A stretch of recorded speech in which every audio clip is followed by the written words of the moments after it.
Hello friends, তো দেখো সেদিনকে আমরা চলে গেছিলাম হচ্ছে নৈহাটির বড় মার মন্দির মানে বড় মা দর্শন করতে। আর অনেক দিন ধরে জানো তো আমার যাওয়ার ইচ্ছে ছিল আর কি বড় মার কাছে।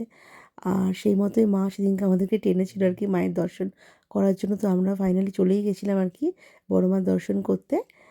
দেখো এই যেতে যেতে আমরা এই জায়গাটাতে একটুখানি এই বেহুলার কাছে একটুখানি নেমেছিলাম এখানে একটু টি ব্রেক করার জন্য, টি ব্রেক নেওয়ার জন্য আর কি। তো সবাই একটুখানি চা টা খেয়ে নিল, একটু ফ্রেশ হয়ে নিল।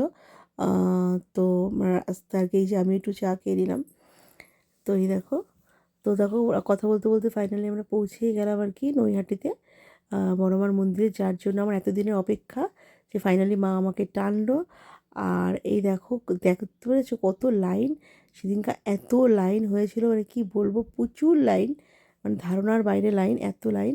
তো সেই মতো আমি আর আমার বোনও লাইনে দাঁড়িয়ে পড়েছিলাম পুজোর সমস্ত ডালি ফালি কিনে।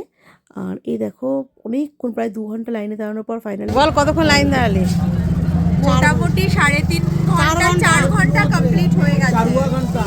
4 ঘন্টা দাঁড়ালাম লাইনে, দিয়ে তারপরে বড় ইতিহাস হয়ে গেল আমাদের। দেখো এখনো অনেক 4 ঘন্টা লাইন। মাকে তো কোলে নিতে হচ্ছে না। তো দেখো এতক্ষণ অপেক্ষার মানে কি অবসানের পর ফাইনালি মায়ের কাছে আর কি পৌঁছলাম। আর যখন এই মন্দিরে ঢুকছি মনটা এত ভালো লাগছে না, এত শান্তি লাগছে, এত তৃপ্তি লাগছে যে কি বলবো, যে মায়ের কাছে আসতে পারলাম। আর ভীষণ ভালো লাগছে। তো দেখো, আর ভেতরে দেখো কত লাইন, মানে কি বলবো প্রচুর লাইন। যাই হোক ফাইনালি পৌঁছাতে পারলাম, পুজো দেবো, পুজো দেওয়ার জাস্ট পালা এবার আমাদের। এই দেখো